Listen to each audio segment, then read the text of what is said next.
light to show the way so we can follow.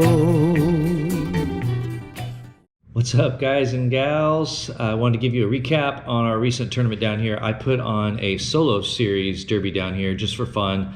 100% payback. You got to fish by yourself, and the winner doesn't get to keep the trophy. They actually get to sign the trophy, and then we keep it at the local tackle shop here, the Hideaway Bait and Tackle here in Yuma. So if you come down and fish the solo series and you happen to win, you get to put your name on the cup, the date, and we keep it down at the shop. Richard Gill won the first one. My team partner, Tyler Shaddy, won the second one, and hopefully in June we'll have a third one, and maybe you can get your name on the cup. So I wanted to share with you the baits that I use in a tournament. Now, one of the things that I have learned over the years, I've been fishing tournaments since 1986, started in San Diego, and I made a lot of mistakes over the years, but one of the things that I absolutely don't do is throw any bait in a tournament that has a low hookup percentage. By that I mean, as you probably well know, there are some big swim baits out there that are awesome, super fun. They catch big fish, but you can also lose big fish on big swim bait. So you often won't see me throwing a big swim bait in a tournament. I will use it for fun. Same goes for rats. I have a lot of rats. I probably own 40 rats. My buddies call me the Rat Whisperer. And a lot of the rats I love to throw down here. I love to throw in the evenings after work or Saturday mornings or whatever, and just try to catch a big fish on them. But some of the rats, because of their size and just by virtue of being a big bait, will lose some fish. And so I just personally don't throw them in tournaments. However, GatorDog makes a rat that has a really good hookup percentage, probably because it's a smaller profile rat. Now, I lost the tail in the tournament. Most of the fish I caught in the tournament were on the chipmunk rat here. You can see really good paint job. If you haven't seen it already, I did a video specifically on the chipmunk, and it's in my video list. Check it out. Douglas Livingston with GatorDog Custom Lures. You can find him on Instagram, makes this chipmunk. But anyhow, I threw the tail off. It comes with a spare tail, and I had it in a Ziploc bag. And after I lost the tail, I dug through my boat. I wasted like 20 minutes of the tournament looking for my spare tail, and I never found it. So I ended up swapping to Old Faithful, which I've won a lot of money on, probably upwards of $6,000 to $8,000 in the last 3 years on the SPRO rat. And this one's been beat up pretty good. I've caught over 100 pounds of fish just on this rat alone. I've got so many fish, you probably can't see it, but one of the connecting shafts of the thing is actually bent. I do a mod to it.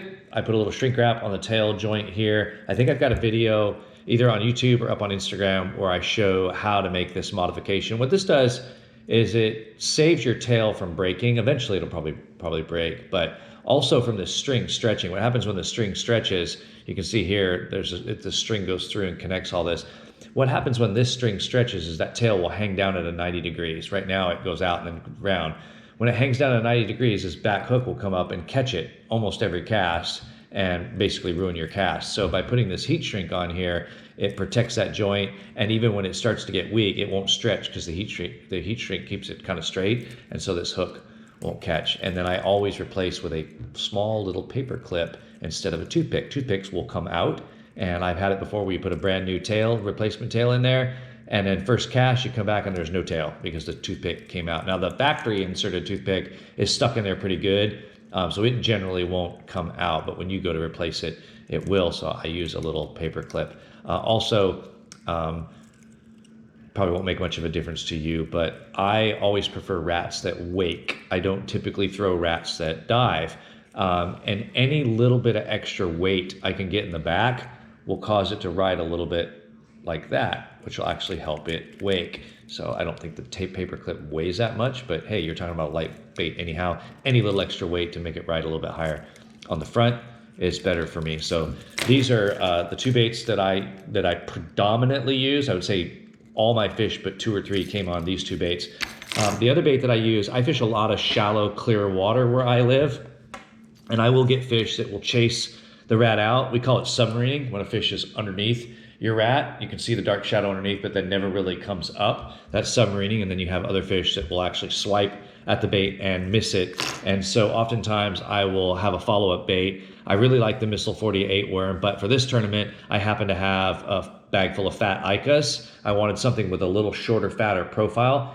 And so I was using this as my follow-up bait. And the way I hook it is I use a Gamakatsu weedless octopus style hook, and I hook it in the plume, I guess. I don't know what you would call that, the palm tree plume, whatever part of the Ica, and weedless like that. And what that does is it allows the bait to sink away from you with no hook here. The other reason why I do that, going back to, I like to throw things that have a very high hookup percentage in a tournament. I just don't want to throw a bait that I'm going to lose fish on, or even have the chance to lose, 20% of fish on. If it's a 90% plus hookup ratio, I'm okay throwing in a tournament. But anyhow, the bass will almost always eat this from this end first. I don't know why. So they'll come up underneath of it and they'll eat it like that. And then this goes down. So this goes down towards their throat. And then this is at the roof of the mouth. So when you set the hook, it's almost always right in the roof of the bass's mouth. Rarely is it any place else, but every once in a while it'll turn to the side and it'll come out and catch the side of their lip. And I don't lose hardly any fish on this. Maybe I've lost one fish out of the last 40 I've caught on this bait. So anyhow, I use that little wireless hook. And then the last bait I used in this tournament, and I always have it tied on, it's a staple where I live. And if you live anywhere where you flip, the Missile D-Bomb is just hard to beat. In my opinion, it's the best flip bait ever made. I like everything about it. It's got its own built-in scent. I don't know why fishermen always open a bag of plastic worms and we smell it, but sometimes they smell good, and the Missile smells good. It's also got the little ribs here. They hold little air bubbles and pockets. It also helps hide the hook in there. So I use the Missile D-Bomb 100% of the time. I never flip anything else. I will change how I flip as far as whether I use a skirted weight or not. And this time I used a skirted weight. Now here I'm trying to show you this bait, and my braided line just got wrapped around the barb. Anyhow, we'll do our best to show you that. I use a Gamakatsu 3/0 G-Power, which is a nano-coated hook, and it's the super heavy flipping hook. And you want the super heavy flipping hook for down here. Let's see if I can get this thing undone here. There we go. Okay, sorry about that. So there's the Gamakatsu hook. It has a metal keeper, which is really nice because sometimes the Teflon or plastic ones will break. I've never had this one break or come loose, so that's great. It's the G-Power, Gamakatsu G-Power 3/0, super heavy, so it doesn't bend, flip and hook. The Missile D-Bomb I showed you. Then I use a tungsten weight. This time of year, I really like the skirted weights, and then what they call a bobber stop. It's just a stop for your weight there. You'll notice my colors here look kind of bluegillish, and that's because our fish eat a lot of bluegill down here, a lot of craws too, but I just like to throw this one here. So that's the baits that I used in the Derby. I've got some good footage here of me fishing in the tournament, catching most of the fish on here. Got one on an Ica that followed up my rat. You'll see that in the video. And then I flipped a fish, and then I flipped up something unique. Check it out.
in a tournament.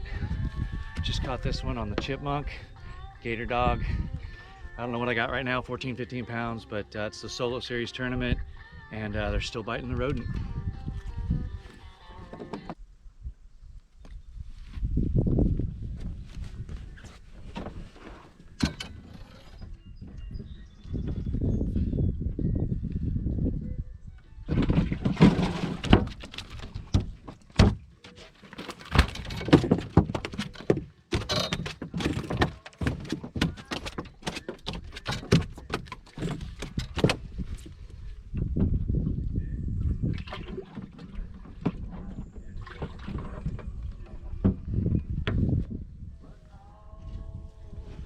Nice call right there, huh?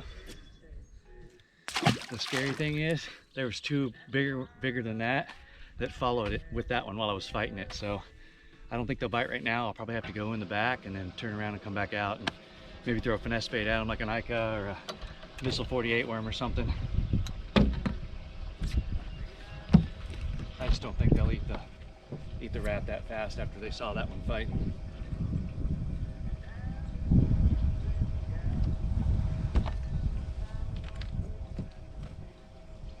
With these fish like this on the rats and stuff like that, it's all about a mood. Like last weekend, we could hardly get bit on the rodents. We fished a 2-day tournament, caught a couple on the rats, but all in all, it was just they weren't committing to it. But today, I mean, all morning I've been catching fish on the rat, and it's just a totally different mood. Now the water is high right now. It hasn't really dropped, and last Saturday it was in the process of dropping, and sometimes that puts them in a funk. But right now they're eating, so that's a good thing.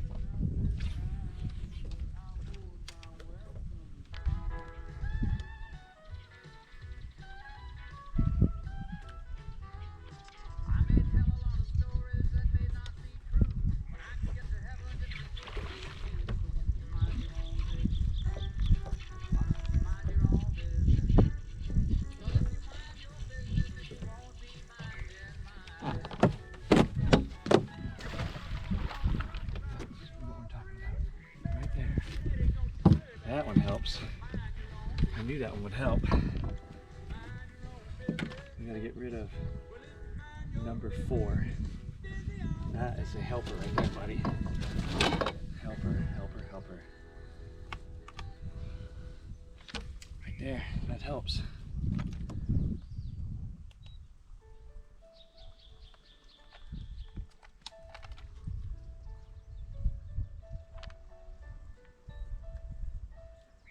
$2.97, so a 3-pounder. That helps.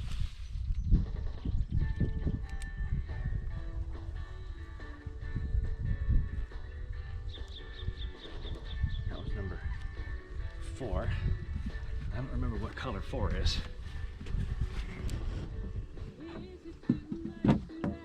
Yellow.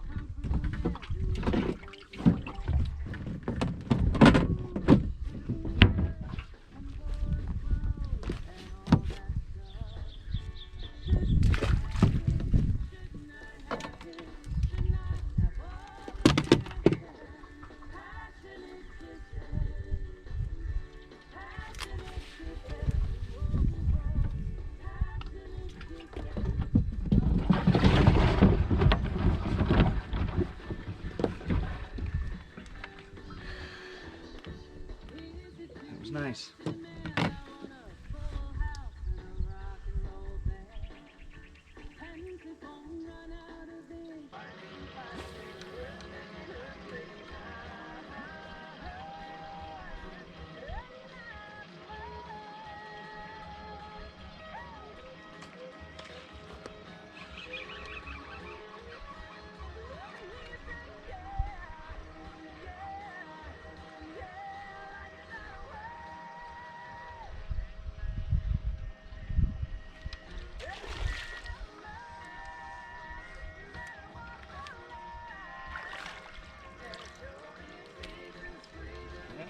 Cold.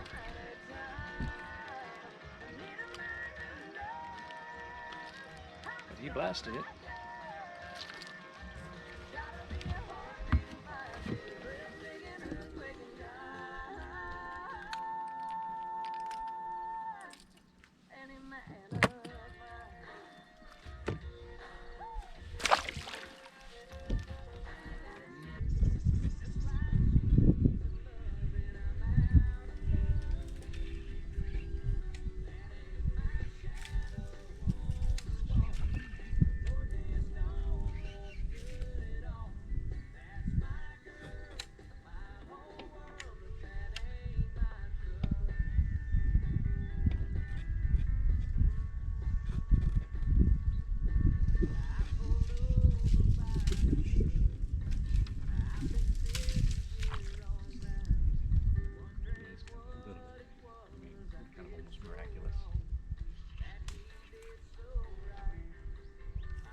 Always happy when you're culling.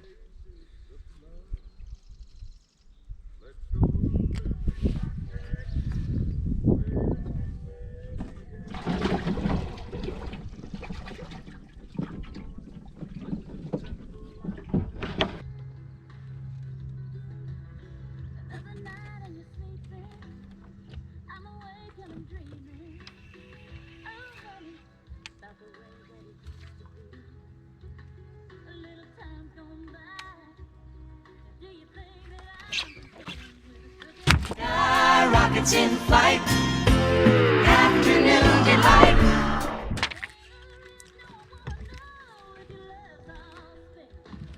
So in a tournament, I have almost 17 pounds, and I'm flipping a missile D-bomb in the 310 to Yuma color, 310 to Yuma color, and this is what I caught.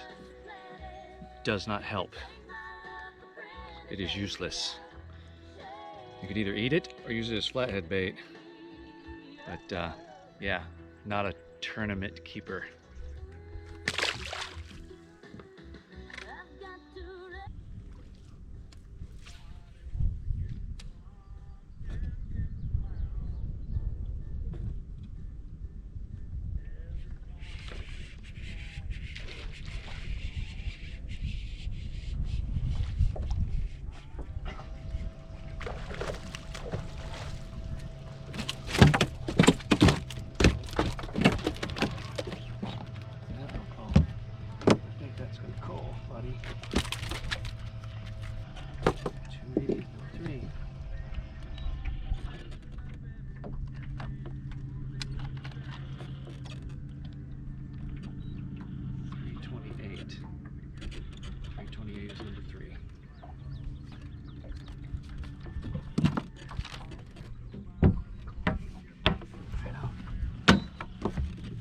Right on. That was a cull on my SPRO rat. Thing's been beat up.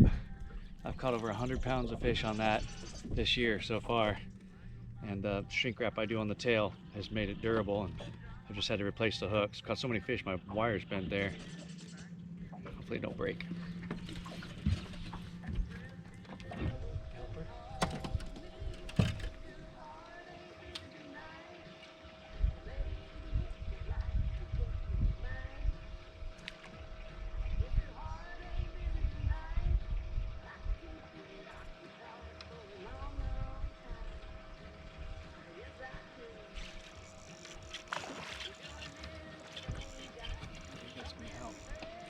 It's not the big one I saw. Ain't not gonna help, buddy.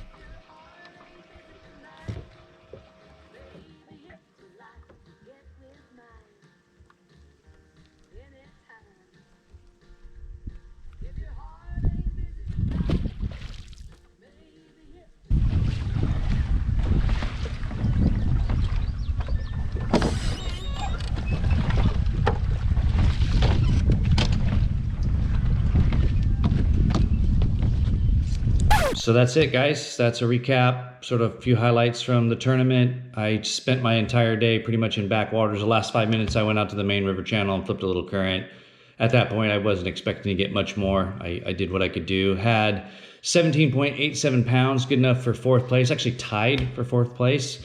And yeah, go out and catch almost 18 pounds on tournament day. Normally that's good enough to get paid. That day, however, it wasn't. Congratulations to my good friend Tyler Shaddy and team partner for winning with 22.5 pounds. My other good buddy Lynn Dombey for over 20 pounds in 2nd place. That was the last paying spot. And Richard Gill, who won the previous one, actually got 3rd place. But unfortunately on this tournament, we only had 17 boats, so we didn't pay 3 places. But good job to those 3 guys for top 3 again. And the rods I was using for flipping, I used the iROD Air Bubtosh punch rod. Really super lightweight but heavy action, great for flipping and punching. And for the rat, we're working on with iROD, we're working on a new rat rod. It's going to be called Gary's Rat Rod, designed for those medium to small, mid-sized sort of rats. It's going to have some parabolic action, and it's gonna be perfect. I've been testing out a prototype and it's awesome. Can't wait. For the Ica and for like Missile 48 worms and wacky worms, I use the iROD Air 722 spinning rod. 20-pound braid, 15-pound fluorocarbon leader. Catch you guys on the other side.